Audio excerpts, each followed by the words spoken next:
ভীষণ সিরিয়াস মুডে বল হাতে ছুটে এলেন টাইগারদের spin bowling coach Mushtaq Ahmed. Bowling অ্যাকশনে গিয়ে আবার থামলেন মাঝপথে। এরপর বল না করলেও শেষ করেছেন অ্যাকশনটা। বলার অপেক্ষা রাখে না টাইগারদের স্পিন বোলিং কোচ মুশতাক ঠিক কার বোলিং অ্যাকশনটা কপি করার চেষ্টা করছেন।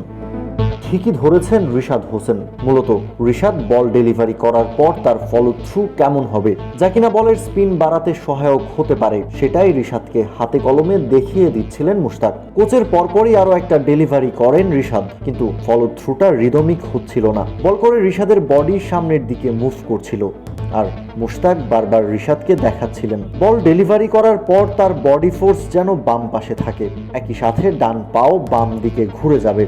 অর্থাৎ লেগ স্পিনার রিশাদের পুরো বডিটাই বাম দিকে স্পিন করবে।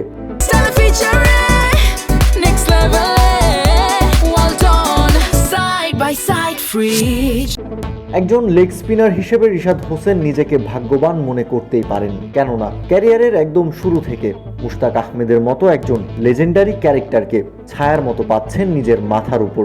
বাংলাদেশের জার্সিতে একটু একটু করে আলো ছড়িয়ে রিশাদ এখন গ্লোবাল স্টার। সাকিবের অবর্তমানে আর মুস্তাফিজের পর এখন রিশাদই আছেন যার কদর আছে গোটা বিশ্বে।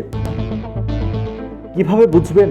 এই ধরুন গেল বিপিএল না খেলে রিশাদ খেলেছেন বিগ ব্যাশে একমাত্র বাংলাদেশি হিসেবে। শুধু খেলেননি, ছিলেন ইম্প্যাক্টফুল এবং রেগুলার পারফর্মার। লেগ স্পিনার বিষ মেশানো গুগলিতে মুগ্ধতা ছড়িয়েছেন, কতবারই তো আলোচনার কেন্দ্রবিন্দুতেও পরিণত হয়েছেন। এ তো কেবল শুরুটা।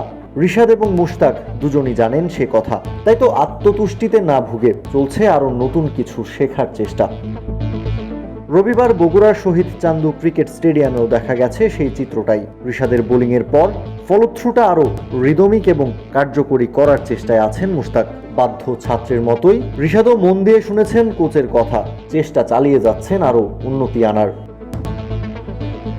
আসন্ন বিসিএলে রিশাদ খেলবেন নর্থ জোনের হয়ে। বগুড়ার শহীদ চান্দু ক্রিকেট স্টেডিয়ামে এই ম্যাচ শুরু হবে 23 ফেব্রুয়ারি সকাল 9টায়। শহীদ চান্দুর স্পোর্টিং উইকেটে রিশাদ বল হাতে কতটা কার্যকরী হবেন সেটা দেখা যাবে কাল। কাউসার শান্ত, ক্রিক ফ্রেঞ্জি।